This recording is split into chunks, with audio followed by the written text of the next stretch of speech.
और हम अध्याय 5 का उदाहरण नंबर 2 देख रहे हैं। उदाहरण नंबर 2 में कहा गया है कि संख्याओं की निम्नलिखित सूचियों में से कौन कौन से एपी नहीं है।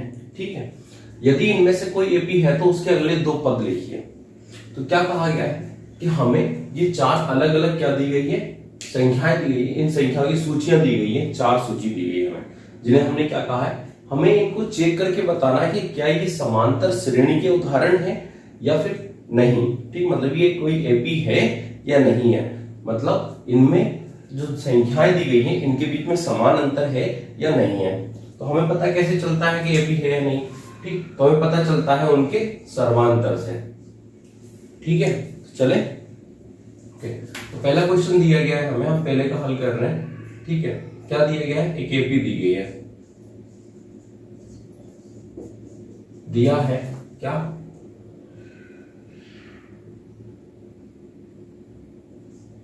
4, 10, 16 और 22। ठीक है, ये लगातार ऐसे संख्या दी गई है। इसमें हमें क्या पता करना है, ठीक है, सर्वांतर देखना है। क्या देखना है, सर्वांतर देखना है। सर्वांतर D बराबर कैसे निकलेगा, A2 माइनस A1, ऐसे निकलेगा। तो निकालो, A2 क्या है हमारा 10 माइनस A1 क्या है 4, तो कितना आ गया, 10 में से 4 जाएगा 6 बचा। ठीक है, दूसरा चेक कर लो, दूसरा क्या कितना, A3 में से A2 माइनस कर लो, तभी तो पता चलेगा कि समानांतर आ रहा है कि नहीं। ठीक है, तो A3 क्या है हमारा 16 माइनस 10 बराबर 6। ठीक, मतलब एक और संख्या है तो उसे भी चेक कर लो। तो क्या आएगा इसमें, A4 माइनस A3, तो A4 क्या हो गया 22 माइनस 16, तो कितना आ गया 6। इनका सर्वांतर क्या आ गया, समान आ गया। मतलब दी गई सूची क्या है, एक सर्वांतर श्रेणी है, मतलब एक एपी है। हम यहां लास्ट में लिख देंगे, अतः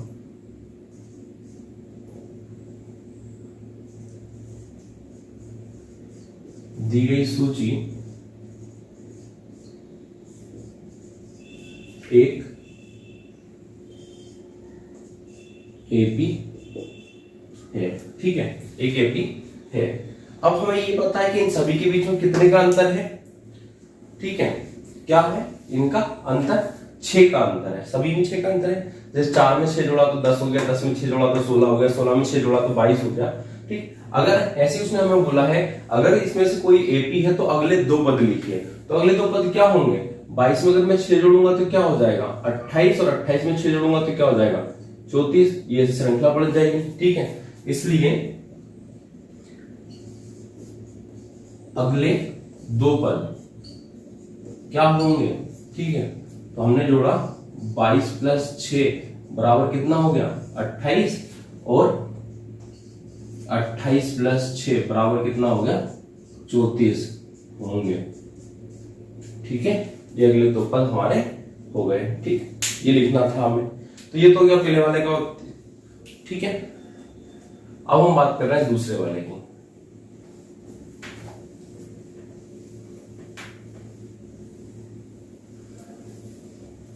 चलिए अब हम दूसरे वाले को देख लेते हैं।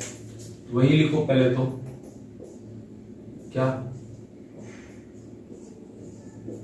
दिया है, क्या दिया है हमें, एक सूची दी गई है, लिखो सूची को 1 माइनस 1 माइनस 3 माइनस 5, ऐसे ये बढ़ती जा रही है।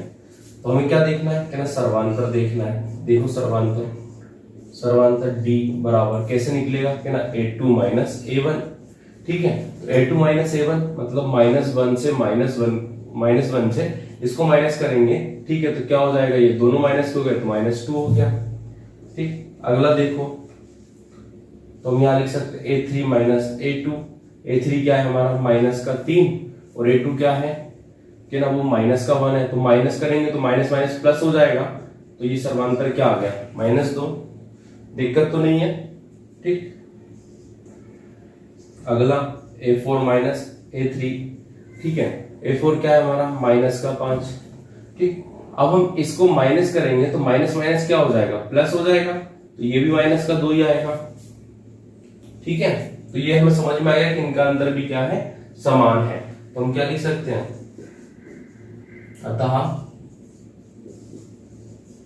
दी गई सूची एक एपी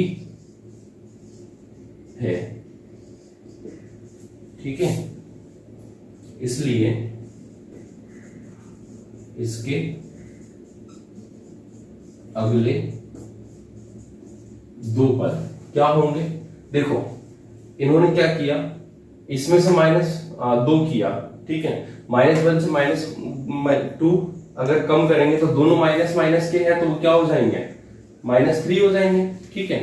फिर हम ऐसे आगे चलते हैं, ठीक है, तो इसमें अगले जोड़ूंगा मैं तो क्या हो जाएगा, उस -3 में अगर मैं -2 जोड़ूंगा तो क्या हो जाएगा, -5 हो जाएगा। तो हम यहां पूछ गए, अब -5 में हम -2 जोड़ेंगे तो क्या हो जाएगा, -7 हो जाएगा, ठीक है, और माइनस अगला पद क्या हो जाएगा, -5 -2 बराबर -7, ठीक, तथा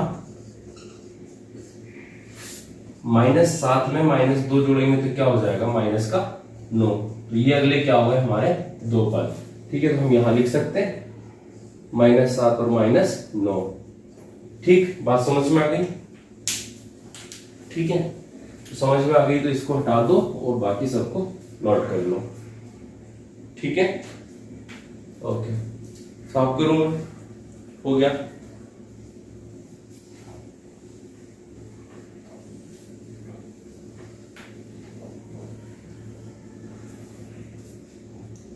अब हम बात कर रहे हैं तीसरे क्वेश्चन की। तीसरा क्या कहा गया है, सबसे पहले तो वही दिया गया है, ठीक है, जो दिया है उसको लिख लो, क्या दिया गया है, -2 फिर 2 फिर -2 फिर 2 फिर -2 और ये डेल्टा टेस्ट, ठीक है। तो हम क्या देखेंगे, देखेंगे सर्वांतर D बराबर A2 A1, क्या आएगा, A2 क्या है हमारा 2, उसमें से आप माइनस करोगे तो माइनस माइनस ये प्लस हो जाएगा, ठीक है, क्या हो जाएगा ये 4। नेक्स्ट देखो A3 A2 क्या हो जाएगा, A3 क्या है हमारा -2, इसमें से आप इसको माइनस करोगे 2 को तो क्या हो जाएगा, -4 हो जाएगा। अब ये एक प्लस का है और एक माइनस का है, मतलब ये सर्वांतर क्या नहीं है, समान सर्वांतर नहीं है, तो क्या हो गया, अतः दी गई सूची एक एपी नहीं है। जब एपी नहीं है तो हम अगली संख्या निकालने की जरूरत भी नहीं है हमें, ठीक है, कोई दिक्कत नहीं, ओके। तो ये तो हो गया हमारा तीसरे वाला। अब हम बात कर रहे हैं चौथे वाले क्वेश्चन की,